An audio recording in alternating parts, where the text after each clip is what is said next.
Hello guys, at welcome back pong muli sa akin channel. So ngayon ay araw ng pahinga. So gusto nitong gumalang kasama ko kung saan ko daw gusto. Syempre ako naman yung nagdesisyon, gusto ko lagi sa dagat. So kaya ngayon ay nagdesisyon kayo pumunta ng Itoshima kung saan maraming beaches doon, no?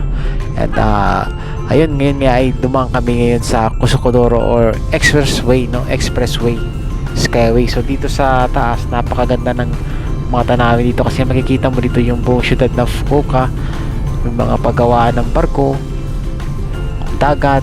Yun nga lang, medyo challenging lang to para sa kanya kasi first time niyang dumaan dito, nataon pa malakas, medyo may kalakasan yung hangin. So medyo kabado siya kasi nga first time niya. So mag-1 year na siya nag-drive dito sa Japan. Ngayon niya lang na-experience mag-drive dito, no?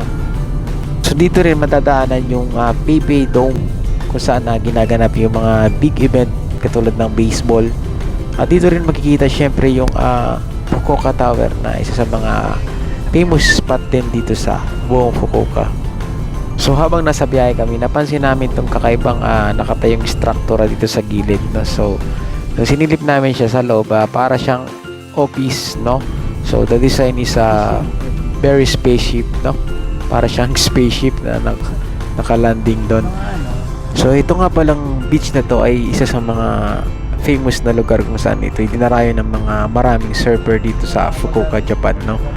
So pag maganda yung alon ay sobrang dami at dagsa talaga yung mga naglalaro ng surfing dito. So balik ngayong araw ay ito na.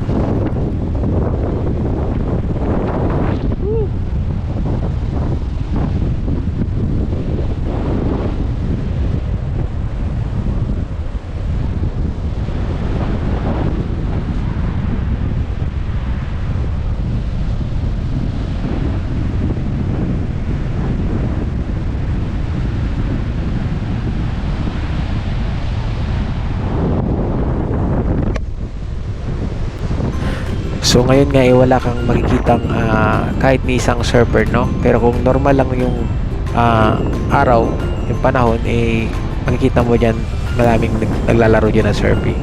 Pero ngayon, sa ganyang klaseng kondisyon ng panahon ay kahit sinong professional na surfer ay hindi talaga kayang sumuong dyan, no? Kaya ngayon nagdesisyon muna kami na kumain sa pinakamalapit na restaurant, magkape. Kasi medyo matagal na rin daw itong di nakakapasok dito ang kasama ko, no?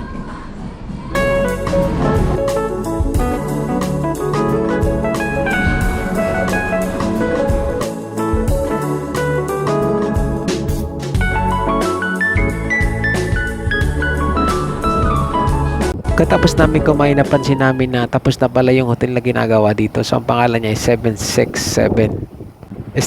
7x7 pala. So kaya naman nagmamadali itong inaya akong kasama kong mag-check-in sa loob.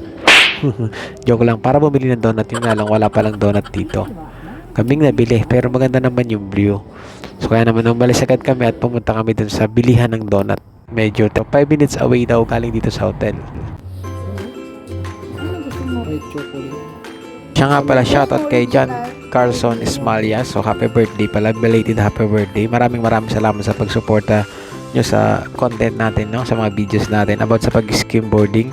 So skim safe lang. So ipapasilip ko nga pala sa inyo yung naging laro ko ng nakarang linggo, no?